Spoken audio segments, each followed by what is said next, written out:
40대는 미모의 평준화가 이루어지고 50대는 지성의 평준화가 이루어지고 60대는 물질의 평준화가 이루어지고 70대는 정신의 평준화가 이루어지고 80대는 목숨의 평준화가 이루어진다는 말이 있습니다.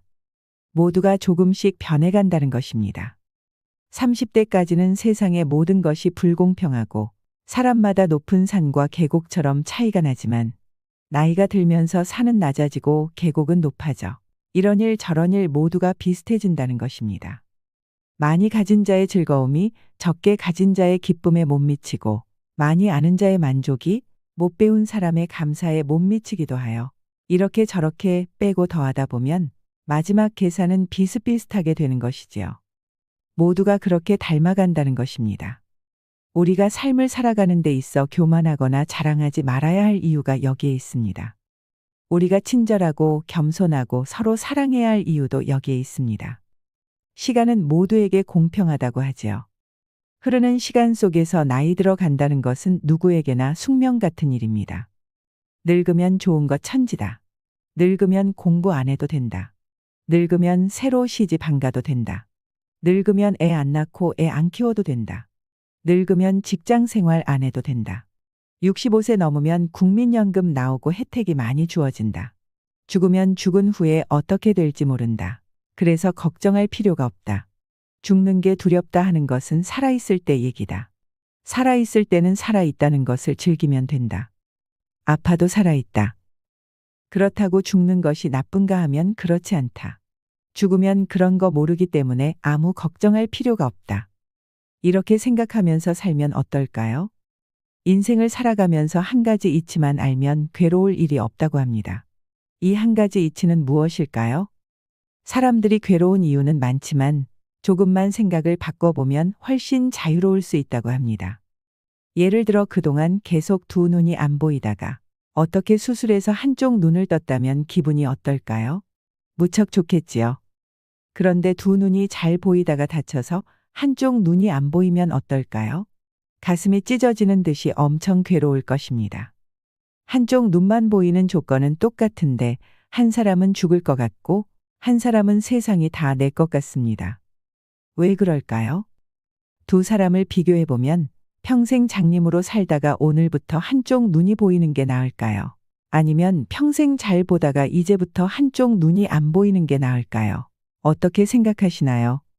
아마도 평생 잘 보다가 한쪽 눈이 안 보이는 게 훨씬 나을 것 같다고 말씀하시는 분이 많을 것입니다. 눈이 하나 안 보인다거나 다리 하나를 다쳐서 못 쓰게 되면 물론 둘 다 건강한 것보다는 못하지만 그것은 불편한 것이지 괴로워할 일은 아니라는 것입니다. 별다른 일이 없어도 늙으면 이것저것 불편해지는 것도 당연한 것입니다. 괴로울 필요가 없는 것이지요. 돈도 마찬가지입니다. 아는 지인 중에 재산이 한 300억쯤 되던 분이 있었는데 예전에 주식이 폭락할 때 왕창 망해서 고통을 못 견디고 스스로 목숨을 끊었습니다. 그런데 동생이 뒷정리를 해보니까 형에게 남은 재산이 20억이 되더래요. 300억 가지고 있던 사람은 20억이 인생 끝난 것 같지만 보통 사람에게는 엄청난 돈입니다. 그래서 괴롭고 말고는 절대적인 액수의 문제가 아니라는 것입니다. 우리가 돈이 없어 죽겠다고 하지만 인도에 한번 가보면 생각이 달라집니다. 한국에 오고 싶어하는 외국인 노동자가 그렇게 많다고 하지요. 우리가 현재 가지고 있는 것은 모두 당연한 걸로 치고 더 하려고 하니까 괴로운 것입니다. 그리고 결혼도 마찬가지입니다.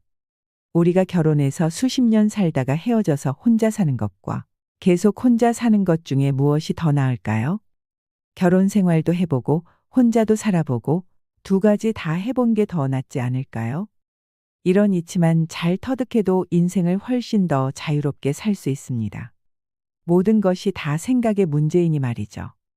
내가 원하는 대로 부모나 자식, 남편이 못해줘서 그래서 괴롭다는 사람이 많지만 그렇다고 매일 괴로워하면서만 살면 우리 인생이 너무 허무하겠지요. 머리가 하얀 70대 할아버지가 물었습니다.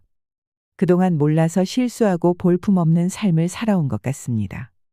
앞으로 선택을 하면서 남은 인생을 아주 의미 있게 효과적으로 살려면 순간순간 무엇을 선택의 기준으로 삼으면 좋을지요. 늙어서 취해지지 않으려면 어떻게 해야 할까요? 행복하게 나이 드는 인생을 최고로 잘 사는 법 5가지와 세상에서 갑이 되어 살아가는 법입니다. 지금까지 안 죽고 산 것만 해도 대성공입니다. 과거를 좋게 생각해야 미래가 좋아집니다. 과거를 자꾸 나쁘게 생각하면 자기 인생이 비참해집니다. 제일 간단하게 생각하는 건 지금까지 잘 살았다. 앞으로도 잘 살 거다 이렇게 생각하는 겁니다. 지금까지 나는 오류투성이로 살았다 이렇게 생각하면 얼굴에 검은 그림자가 드리웁니다. 지금까지 내가 산 것은 대성공이다 이렇게 생각해야 입가에 미소가 돕니다. 생각을 긍정적으로 해야 합니다. 연세가 들면 젊은 사람과 차이점이 있습니다. 꼬마아이가 제잘제잘 말을 잘하면 말을 잘한다 하죠. 그런데 노인이 말을 많이 하면 잔소리가 많다 합니다. 이렇게 평가가 다릅니다. 젊은 사람이 빠릿빠릿 다니면 재빠르다고 합니다. 그런데 노인이 빠릿빠릿 다니면 주책머리 없다 이렇게 말합니다. 젊은 사람이 어떤 꿈을 가지고 뭘 하겠다고 하면 야망이 있다고 하지만 노인이 이것저것 하겠다고 하면 노욕이라고 말합니다. 이렇게 똑같은 행동인데 젊은 사람과 나이 든 사람에 대한 평가가 서로 다르다는 겁니다. 성질이 서로 다르기 때문에 그렇습니다. 그래서 지금 노인이면 노인에 맞게 살아줘야 한다는 겁니다. 그게 자연스럽기 때문입니다. 아이는 아이에 맞게, 청년은 청년에 맞게, 노인은 노인에 맞게 살아야 합니다. 그런데 요즘 청년들은 청년답게 안 살고 노인처럼 살려고 합니다. 청년의 특징은 미숙함입니다. 미숙하다는 것은 실수를 한다는 겁니다. 그런데 청년이 실수를 안 하려고 하다 보니까 결정을 못 합니다. 청년의 장점은 용기입니다. 그래서 청년은 뭐든지 시도하면 됩니다. 이런 경험이 쌓여나가면서 지혜가 형성되어 나가는 것이지요. 많은 시도를 하고 많은 경험을 하는 것이 청년입니다. 노인의 특징은 원숙함입니다. 많은 경험이 있기 때문에 실수가 적습니다. 대신에 선택을 할 때 쉽게 선택을 안 합니다. 인생지사 세옹지 말라고 좋은 게 꼭 좋은 게 아니고 나쁜 게 꼭 나쁜 게 아니더라 해서 젊은 사람들처럼 희노애락에 덜 물들고 결정을 합니다. 그래서 실수가 적습니다. 그런 면에서 머리가 하얀 것은 좋은 것입니다. 검게 물들일 필요가 없습니다. 옛날에도 도사들은 다 머리가 하얗습니다. 젊은 도사 보셨나요? 못 봤지요. 도사는 다 늙었습니다. 늙음의 특징에 맞게 살아야 합니다. 그런데 늙음의 특징에 맞지 않게 젊은 사람들처럼 빠릿빠릿하게 살려고 하니까 열등의식이 생기는 겁니다. 젊음을 부럽게 생각하고 늙음을 비참하게 만듭니다. 이것은 자기에게 주어진 상황을 부정적으로 바라보기 때문에 그렇습니다. 주어진 상황을 긍정적으로 볼 줄 알아야 합니다. 나이 든다는 것은 비참한 일이 아닙니다. 나이가 들면 첫째, 말이 좀 적어야 됩니다. 그런데 늙으면 말이 많을 수밖에 없습니다. 아는 것이 많기 때문에 그렇습니다. 젊은이들의 미숙함을 보면 자꾸 말을 하게 됩니다. 그런데 젊은이들은 그 미숙함이 젊음의 특징입니다. 자꾸 실수를 해가며 배워나가야 지혜가 느는 것이지 말로 가르쳐 준다고 배워지는 게 아닙니다. 그래서 가능하면 틀리는 것을 지켜봐 주는 게 좋습니다. 직접 경험해 봐야 알지 얘기해 준다고 아는 게 아니기 때문입니다. 미리 안다는 것은 쉬운 일이 아닙니다. 너무 욕심내면 안 됩니다. 젊은이들이 시행착오 하는 것을 봐줄 수 있는 힘이 있어야 합니다. 그런 의미에서 첫째로 입을 무겁게 하는 게 좋습니다. 둘째로 욕심을 좀 내려놔야 됩니다. 욕심 없는 사람은 없지만 젊은 사람이 욕심 갖는 건 좀 괜찮은데 나이 들어서 과하게 욕심을 내면 좀 추합니다. 젊을 때는 10가지 계획을 세우면 10가지 다 시도해보지만 나이 들어서는 10가지 계획이 있으면 1개만 실행하고 나머지 9개는 포기할 수도 있어야 합니다. 인생을 미리 포기하고 낙담하라는 것과는 성격이 좀 다릅니다. 조금 내려놓고 욕심을 버려야 합니다. 과로해서는 안 됩니다. 젊을 때는 과로해서 쓰러지면 링겔 한 번 맞으면 다시 일어나지는데 늙어서 과로해서 쓰러지면 팍팍 늙습니다. 비 한 번 오면 추워지는 가을 날씨 같습니다. 과식해서도 안 됩니다. 아무리 음식이 맛있어도 절대 과식하면 안 됩니다. 젊을 때는 과식해도 소화제 먹고 토하면 되는데 늙어서 과식하면 반드시 건강을 해칩니다. 과음도 안 됩니다. 젊을 때는 술 먹고 토해도 다음날 아침에 약 먹으면 괜찮은데 늙으면 절대 과음하면 안 됩니다. 술 먹는 것은 괜찮은데 딱 조절해서 드셔야 합니다. 셋째로 항상 모으는 것보다는 베풀어 주는 게 좋습니다. 1,000원을 내든 500원을 내든 무슨 모임이 있든 어디 가든 다만 10원짜리라도 하나 놓고 오는 연습을 하셔야 합니다. 종교적으로 얘기하면 손자를 위해서 내가 걸음을 주는 겁니다. 할아버지 할머니가 지은 복이 손자에게 간다는 말이 있습니다. 어떤 모임이든 어떤 행사든 뭘 하든 큰 돈 내라는 것이 아니라 자기 쓰는 용돈에서 1,000원이라도 남을 위해 써보세요. 친구와 밥 한 끼를 먹어도 매번 얻어먹기만 하는 것은 좋지 않습니다. 어떤 일이 있어서 도움을 받으면 그 마음을 표현하고 남에게 다시 베풀어주는 마음을 가져야 합니다. 이것이 나를 위해서도 자손을 위해서도 복짓는 행위가 됩니다. 나누면 세상이 아름다워 보입니다. 넷째로 유산을 상속할 때 자식에게 다 주면 안 됩니다. 사회로 환원을 하든 유산을 주든 항상 자기 용돈 쓸 것과 자기 잠잘 방 하나와 자기 음식 사 먹을 수 있는 정도는 남겨둬야 합니다. 아무리 자식이 부도가 나고 죽는다고 해도 마음 약해져서 다 퍼주면 안 됩니다. 어느 정도는 내 몫으로 남겨둬야 합니다. 왜냐하면 젊을 때는 돈이 없어서 길바닥에 나앉아도 다시 일어날 수 있는 힘이 있습니다. 그러나 늙어서 길바닥에 나앉으면 추해 보입니다. 절대 자식에게 상속을 다 해주면 안 됩니다. 한국 사람은 자식에 대한 집착 때문에 이게 잘 안 지켜집니다. 그래야 앞으로 자식과의 관계가 좋아집니다. 인간을 이해해야 합니다. 아무리 부모 자식 간이라도 돈이 조금 있어야 아파도 병문안도 오고 죽을 때 장례도 치러줍니다. 인간의 이런 심리를 이해해야 합니다.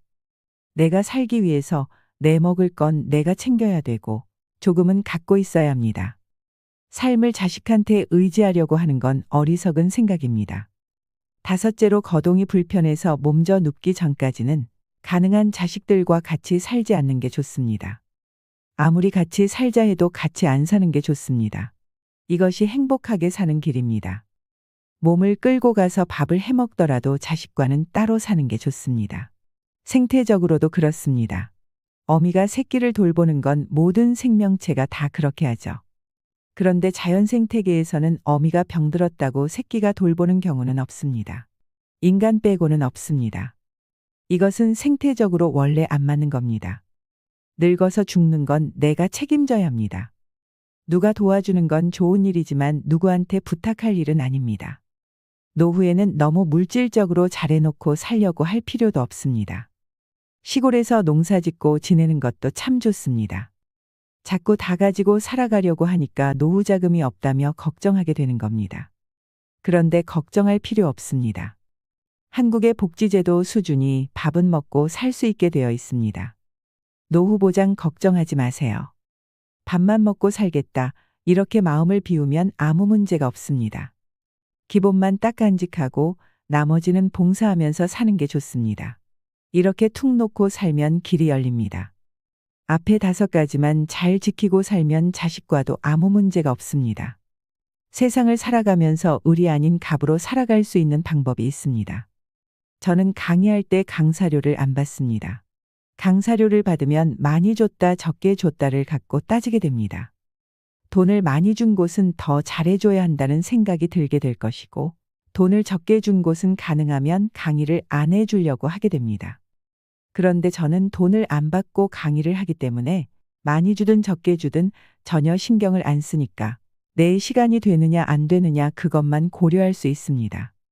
누가 요청했는지 어디서 요청했는지 이건 거의 고려하지 않습니다. 이것이 바로 인생에서 내가 갑이 되는 이치입니다. 왜 이런 현상이 생길까요? 돈을 받고 무대 위에서 춤을 추는 사람은 춤이 목적일까요? 돈이 목적일까요? 돈이 목적이지요. 돈을 받기 위해서 춤을 파는 것입니다. 자기가 돈의 종속이 되는 겁니다. 자기가 주체적으로 행위를 하는 게 아니고 돈을 받기 위해서 하기 때문에 자기 행위가 주체적이지 못하고 종속적이 되는 겁니다. 그런데 돈을 주고 춤을 추는 사람은 돈이 목적일까요? 춤이 목적입니다. 자기가 바로 춤을 실현하는 사람이 되는 것입니다. 이것은 자신의 행위가 바로 자기 실현이 되는 것입니다. 반면 돈을 받고 하는 행위는 돈을 위해서 자기를 파는 것이기 때문에 이런 현상이 생기는 것입니다. 봉사는 사랑과 같습니다. 자원봉사는 자기를 실현하는 일입니다. 이것은 돈을 벌기 위해서 자신의 재능을 파는 것이 아닙니다. 인류 역사가 노예에서 노동으로 발전해 왔는데 이제는 나눔과 봉사로 나아가야 합니다. 돈을 내고 일하면 놀이가 됩니다. 그런데 우리는 돈을 받고 일하는데 너무 익숙해져 있습니다. 그래서 제가 드리고 싶은 말씀은 노동을 해야 먹고 살 수 있다면 노동을 하세요. 돈 벌 수 있는 만큼 버세요. 그러나 나이가 들어 돈 벌 일이 없어졌다고 너무 낙담하지는 마세요. 나이가 들어서 돈 벌 일이 없게 되었을 때야말로 진짜 사랑을 할 수 있고 진짜 인생이 시작되는 것입니다. 아직도 재능이 남아있다면 세상을 위해서 사랑을 한번 해보시라는 겁니다. 봉사라고 하면 굉장히 의미 있는 일을 찾는데 그렇지 않습니다. 아무리 작은 일이라도 이 세상에서 필요로 하는 일을 하는 것이 자신의 삶을 사랑으로 마무리 짓는 방법입니다. 그것이 내 인생의 주인이 되어 갑으로 살아가는 방법입니다. 지금 우리는 노후 파산, 노후 불안, 노후 걱정 등 많은 이들이 늙음에 대해 걱정하는 시대를 살고 있습니다. 인생에는 정답이 없다고 합니다. 무거운 짐을 지고 사는 사람도 있고 가볍게 사는 사람도 있지요. 인생에는 답이 없고 선택만 있습니다. 더 나은 선택이란 없고 선택에 따른 책임만 있는 것입니다. 행복한 노년을 위해 오늘 말씀드린 행복하게 나이 드는 5가지 원칙을 삶의 지침으로 삼아보는 것은 어떨까요? 세상에는 빵 한 조각 때문에 죽어가는 사람도 많지만 작은 사랑도 받지 못해서 죽어가는 사람은 더 많다고 합니다. 얼마나 많이 주는가 하는 것은 중요한 것이 아니지요. 작더라도 그 안에 얼마만큼 사랑과 정성이 깃들어 있는가가 더 중요합니다. 세상에 귀감이 되는 사람들은 결코 자신이 큰 일을 한다고 말하지 않습니다. 다만 작은 일을 큰 사랑으로 만들 뿐이라고 하죠. 나이가 들어갈수록 인생을 어떻게 살아갈 것인가에 대한 고민이 많아집니다. 지나온 나의 삶이 후회스럽기도 하고 앞으로 살아갈 나의 삶이 불안하기도 할 테지요. 그리고 지금 현재 괴로움을 안고 살아가시는 분들도 많을 것입니다. 일을 못해서 돈을 못 벌면 어쩌나. 병이 들면 어쩌나. 자식들 다 키우고 나면 노후를 어떻게 보내나. 이런저런 걱정에서 잠시도 떠나지를 못합니다. 이미 지나가 버린 과거를 붙들고 괴로워하는 것도 모자라 아직 닥치지도 않은 미래의 일을 염려해 안절부절 못합니다. 우리는 늘 현재를 놓치며 삽니다. 과거를 생각하다 현재를 놓치고 미래를 걱정하느라 또 현재를 놓칩니다. 행복이란 어디서 뚝 떨어져서 내게 오는 게 아닙니다. 나에게 주어진 시간을 즐기고 소소한 행복으로 채울 때 그 하루하루가 쌓여 좋은 인생이 되는 것입니다. 이상으로 시니어를 위한 모든 것, 시니어 연구소였습니다.